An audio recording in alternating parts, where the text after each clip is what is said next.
Hi, my name is Alice. I'm 21 years old. Have you ever felt that your fears are not taken seriously? Do they laugh, tell you to let it go, or take it easy? I've been there.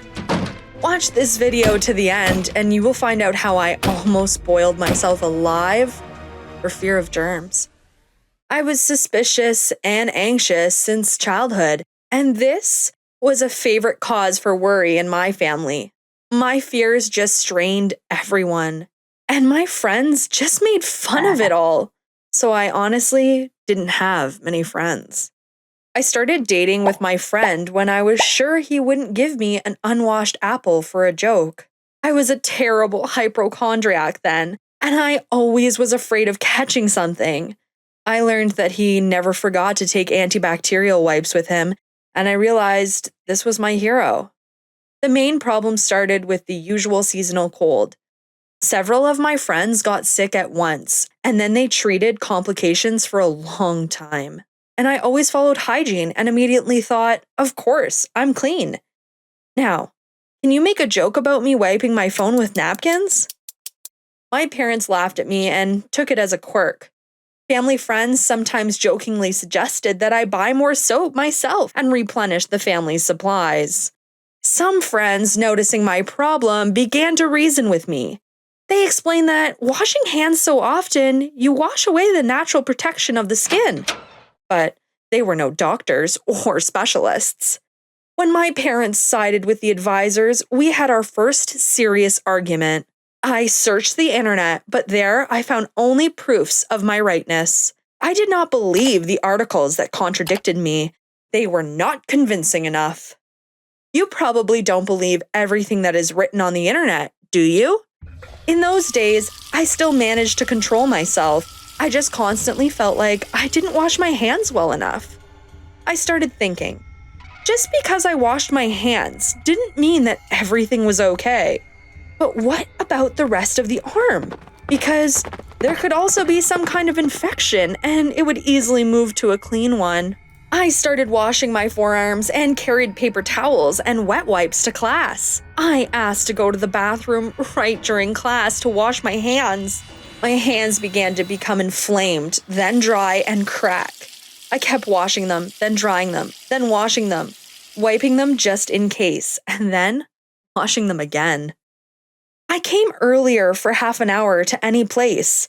To college, to a part-time job, to a cafe. I needed to wipe everything down with antiseptic. The journey from home to college took a long time. I couldn't walk into public transport and take hold of a handrail. It seemed to me that everything was covered with germs. I decided to take hold of all handrails with wet wipes. Sometimes I couldn't get on a subway at all, and then my boyfriend would have to give me a ride. My parents sounded the alarm when I decided to take a year off and slow things down with part-time work and one very promising internship. I didn't want to go to a therapist. It seemed to me that my family was exaggerating, and it was simple enough to listen to me and better wash all the door handles. Then I would calm down and be able to study and lead a normal life again. My parents were worried and prohibited me to wash my hands. I even listened to them for a while, but my condition returned to panic attacks due to the fact that the sheet on the bed was already lying the second day, and there was probably a lot of germs. I tried not to pay attention to my fears and soothe myself with careful cleaning. Until one day, on TV, they showed a story about the Middle Ages, the plague, and the rats. I so vividly imagined all this dirt and unsanitary conditions. Cockroaches, bed bugs, that I just didn't remember what happened next. I came to my senses in the bathroom, where I scratched my hands into blood. My parents were scared and demanded that I go to the doctor, but at the same time, I thought they were just making fun of me. They saw for themselves what horrors began because people did not wash their hands enough. I got into a fight with them, threw some things in my bag, and ran off to live with my boyfriend. My boyfriend supported me. We talked and decided that there was nothing wrong with cleanliness. While he did not represent the full scale of my problem, He had never lived with me before, and he had never seen me shaking from dirty cup and having to wash it with my own hands. And I didn't show him my scratches. Yes, I was lying to him. What would you do if you were me? My life was just getting better. I spent 2 days in turtlenecks in the heat and went to the grocery store while my boyfriend was gone. I wore disposable gloves to touch door handles, money, and other things that I thought were most dangerous. Everything was fine. We were happy. And then I suddenly woke up in the middle of the night, gasping for breath. I thought it was a panic attack. I suddenly realized that we were lying next to each other. Each of us had a lot of bacteria, and we exchanged all this when we kissed, and not only... I ran to the bathroom. The plan matured instantly. I took water, brought all the detergents that were at home, and began randomly pouring them into the water. No damn microbe would have survived in a cocktail like this. My boyfriend pulled me out of the water when I was almost in it. My skin was peeling from the chemical burn, but he didn't swear or panic.